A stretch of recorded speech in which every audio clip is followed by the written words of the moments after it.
Sally and I'd like to introduce you to the oboe. The oboe is a member of the woodwind family and, like the bassoon, can be classed as a double-reeded instrument.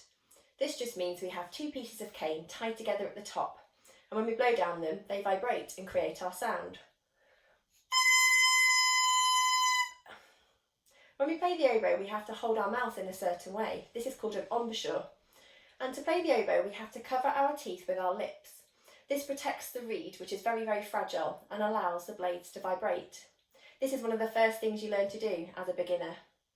The reed is a really important part of our instrument because that's what makes the sound. And oboists are known to talk about reeds a lot. This is because they are handmade and made of natural material, so every reed we have is always slightly different than the one we've had before. They start out life as a tube of cane and go through 6 technical processes before they end up looking like this. You can buy reeds from a shop or your teacher, although many oboists learn how to make their own. The oboe has a long history as it dates back to the 1600s. The Baroque and classical oboe was made of a far lighter wood called boxwood and would have only had 2 or 3 keys on it. The modern day instruments are made out of African blackwood or grenadilla and are far heavier and have a much richer and darker sound. Beginner oboes tend to be made out of plastic and have a lot less keys, so they're much easier to hold. The next piece I'm going to play is a little bit of the Mozart Oboe Quartet, which would have been played on one of these early instruments.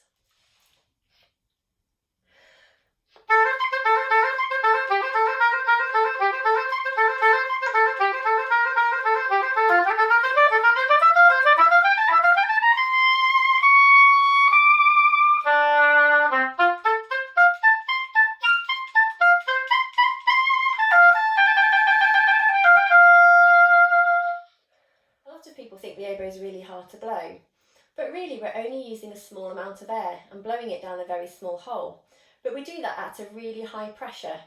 So in fact, oboes can play for quite a long time without needing to take a breath, but we do tend to go red in the face when we're doing it. I think the oboe sits really nicely in between all the other woodwind instruments, as it doesn't go as low as the bassoon or clarinet, or as high as the flute. This is the lowest note we can play.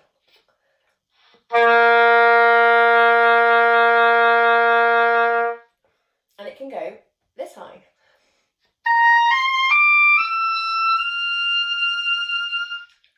In fact, it can go higher than that, but I think the oboe is at its best when it sits in the middle of its range and plays its beautiful melodies. This is one of the most famous and lyrical oboe solos, and it comes from the ballet Swan Lake.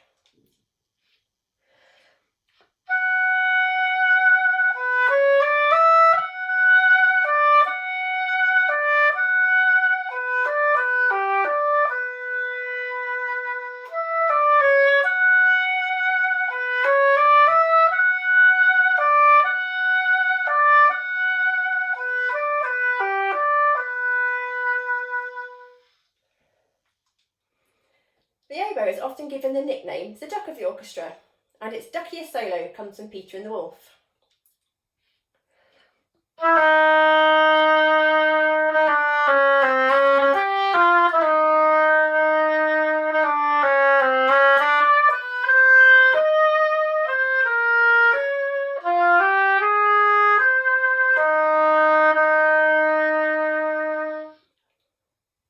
Thank you very much for watching this video, and I hope you've learnt something about the oboe today.